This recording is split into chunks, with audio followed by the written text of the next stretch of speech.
moment where we would like to reflect on what has happened at this march and at the funeral, okay? And this incorporates all of you. So at this moment, you will have the opportunity to come up one person at a time and share your reflections on the funeral. All right, can we clap it up? Can we clap it up? Hey y'all. Hey. I didn't really, I wasn't prepared to say anything, but the funeral, which I started in Detroit, to see it here in our nation's capital, and to see everybody out there in support of all races, it was healing for me. I brought my dad's obituary to DC, and I read through it the other night, and it's like, man, his whole life was covered in 2 pages. I don't think I'll ever get over that loss, but it definitely feels a little bit better knowing that I have people in this space, in this place, doing the right thing to bring justice. So I love you all. Let's continue the fight. All right, so first coming up, we're going to have our first performer and our first poet. Please welcome Poetic Soul, y'all.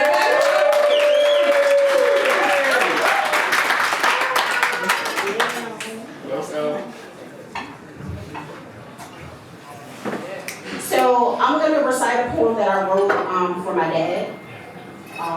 Take this journey with me. I used to enjoy being a smoker, not knowing that one day I'd smoke her, choke her to death, literally steal her breath away, not hip to all the decay I was consistently shoving into her space, not knowing that the target has always been my race. I remember the day her soul cried, when I looked at her with certainty and said I was going to die. And she looked at me with tears welled up in her eyes, and she begged and she pleaded and she demanded to know why. And what could I say when she looked at me that way? You see, I was born in a place that decided my race would only ever be second place, second-class citizen, designated as ignorant, targeted by mass media too. All those commercials and movies showing me how smoking was so cool. And now I'm just like an animal being led to be slaughtered, leaving behind those that love me, especially my daughter. And what's worse is I'm addicted to what's killing me. Like, they knew I'd never go free once they got their hooks in me. Plain tobacco wasn't bad enough, so they added in some nicotine. Some arsenic, some ammonia, some tar, some menthol, and methylamine. Words that I can barely pronounce, but they will pronounce me dead. Because big tobacco could advocate for black and brown lives, but they'll bury us instead. Yeah. And what example will I have left behind? What legacy will my children have to follow? Knowing that I won't be there to walk my daughter down the aisle will be a bitter pill to swallow. You see, these are the words that I imagine are running through my father's mind. Because this may just be poetry for you, but for me, it's real life this time. About a year ago, I got a text from my dad, and he was devastated about a diagnosis. He'd recently gone to the doctor, and they told him it was terminal pulmonary fibrosis. So now I'm devastated because we are just starting to rebuild our bond. Yeah. And I'm hurt because I know that I will blink and he will be gone. Yeah. But this is the truth of what the tobacco industry is doing. Targeting black families and bringing us to ruin. Giving us the supplies to bring about our own demise while steadily feeding us lies that smoking is some sort of prize. And the minute we started to stray away from cigarettes, they introduced us to hookah and vape, claiming it was a safer bet. Yes. But it's just a quicker way to bring our people to their knees. Yes. A quicker way to make sure that their plans for us succeed. A quicker way for us to stray away from what they fear. That our eyes will be open and the truth of their message will be made clear. We are the targets, and they hold us in their sights. using college scholarships and cultural events to keep the reins held tight. Come on now. So I stand before you today an advocate of awareness and an agent for change. Because when my dad takes his last breath, I will be the only part of him that remains. A daughter's love.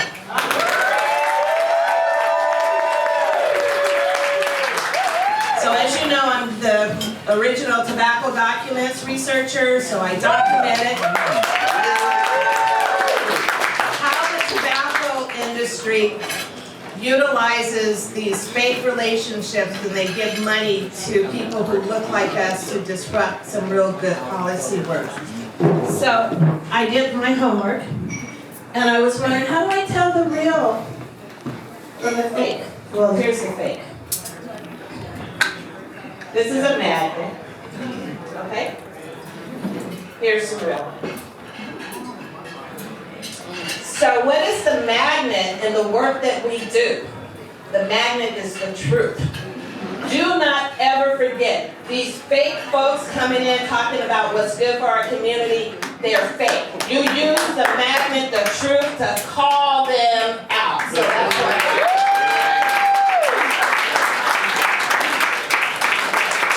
First of all, this was a fantastically cold event that we participated in today.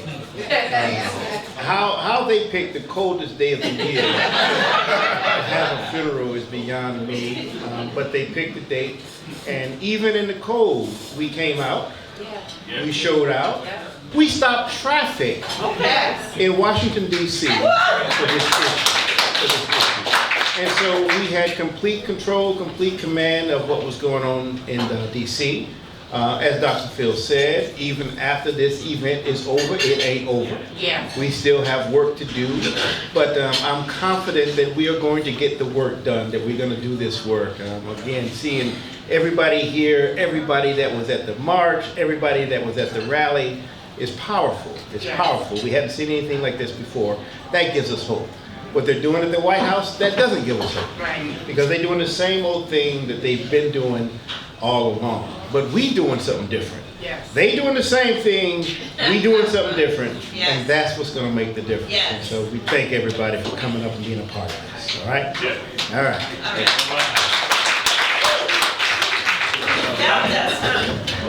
Well, and I've been telling people that this is my farewell tour. And what a way to do this, by being in a room with people that care about the same thing. And so I'm Elaine Ishihara, and today I'm representing the Asian Pacific Partners for Empowerment, Advocacy, and Leadership, one of the national networks. Yes. We have been working this issue over 20 years and in Washington State. And I want to say it's the national networks that created the movement. And it's because of their leadership and bringing us together in community that we are still addressing these issues. This is my farewell tour. I will still stay involved, but it's time for we have to be intentional about getting the young people that are most effective to be up here. And that's all I ask. For someone that grew up in Los Angeles, grew up around, I'm the youngest of 20 kids.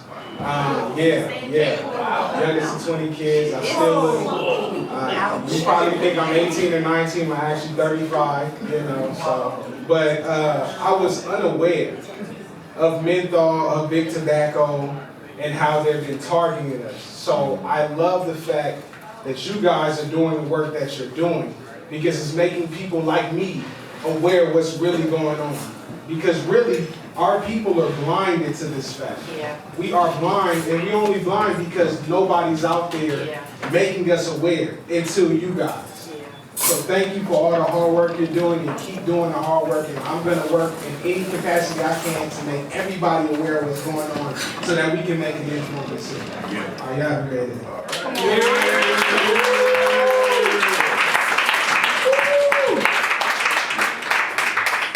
All right, I'm Michael Emmanuel Smith. I'm from Detroit. Mr. Lane was saying, to pass the torch down to the younger generation. I'm a part of that younger generation. To actually see you're putting in work and getting value out of your work, and that it's not just that you're not doing things in vain. That's kind of how I feel about it. I actually am seeing a reward come out of this work, and I'm actually seeing people actually get interested in this. And trying to inspire my youth is hard, but I'm trying. But thank you all so much for your time. I appreciate it.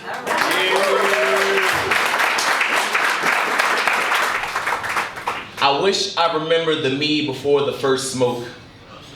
The childish me that only needed a good joke and an adventure after a long day. Before I became a victim to vices. And I'm done smoking, y'all. So my kids know that all they have to do is sit with themselves and that they don't need something to light. Just to know that they are perfect and have no deficiencies. So the next thing that I set ablaze will be codependency. Because in black families, menthol is to blame for much of our losses, and coffin nails are all fun and games until it's a nail in the coffin, so fight fear.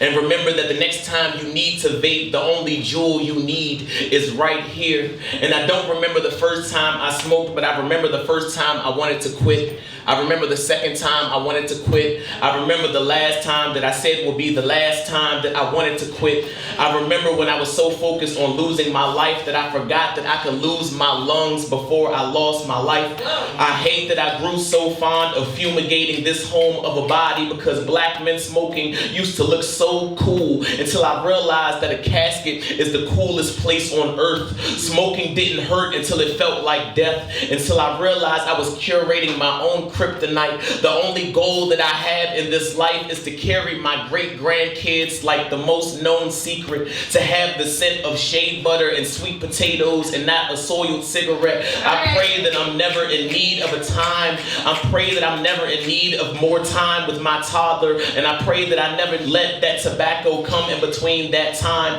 I pray that my last moments are me holding my nephew and not nicotine. The next time I'm smoking, I want to be on fire. I want to be such a force that I emit embers of empathy, especially for me. I want to burn like a New Year's resolution, a flame like a force to be reckoned with. Have the courage to be me without jacks or jacking myself up. I'm done using smoke to get over my past ways. I'm done using a lighter to uplift my bad days. I'm done treating my aura like an ashtray. I know so many men that find warmth in menthol, but when it's freezing cold in this world, them Marlboros don't help my menthol. So consider this a Newport, a way to wash away the ways of wheezing, a camel that carries my culture away from coughing. This poem is for the next time I'm presented with a parliament and I don't want to go anywhere near it. So if you need a scapegoat, just blame my American spirit. I'm watching my grandfather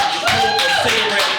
I'm watching my grandfather hold a cigarette in every season, giving I'm always cool a brand new meaning. And all these inhales and exhales are mine for a reason. I don't want a life where breathing feels like wheezing. I can't lie to myself in private anymore. I need to let myself go the same way I let this smoke go. And I can't stand the thought of being in the grave, but I really can't stand the thought of being in the grave with a buzz and no light years left to my life. So the first step to saving black lives is to save mine. I want to be the best I can be.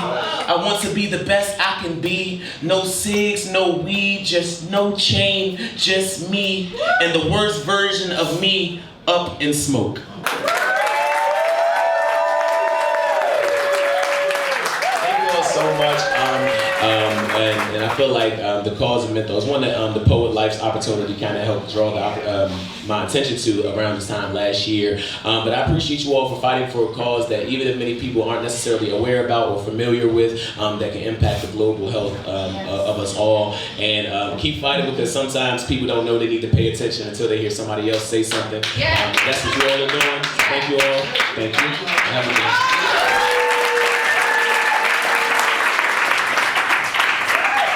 I was born